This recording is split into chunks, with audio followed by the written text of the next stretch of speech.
المكتب المسير الحالي موفر للمدرب جميع الظروف. بطبيعة الحال جميع الظروف كتشتغل في مركز اللي كبير، ما عكس السنه الماضيه شفتي مركب الوزيز ما كانش يمكن لك انك تدرب فيه. كاين اكاديمي قداش ملاعب. شفنا كذلك الظروف ما لحد الان ما كنتحدثوش على مشاكل اللي هي ماديه، ممكن للمنح المباريات ولا الشريات لاعبين ما سمعنا حتى شي حاجه فريق الرجاء البيضاوي.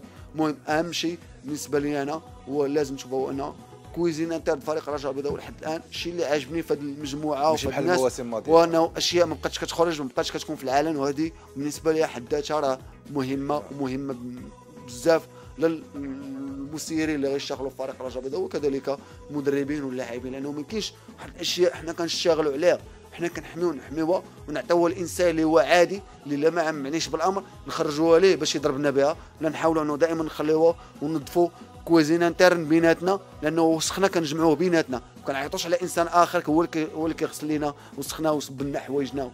لازم اللاعبين تكونسونطراو على العمل ديالهم، تكونسونطراو على لوبجيكتيف اللي عندهم، انه هو ضروري الفوز باللقب، ضروري منافسه خارجيه، لانه الجمهور ديال فريق الرجاء البيضاوي ضحى بالغالي والنفيس من اجل هذا الفريق. الان من بعد سنتين لازم السنه الثالثه يهدوا ليه اللقب باش هاد الجماهير هذه رغم المستوى المتذبذب ديال فريق الرجاء البيضاوي ورغم الاشياء اللي النقاط اللي ضيعنا مع فولوق نفوزوا بالدوري، فهي بالنسبه لنا غتكون شيء اللي هو جيد، والرجوع ان شاء الله للتوهج ديال فريق الرجاء.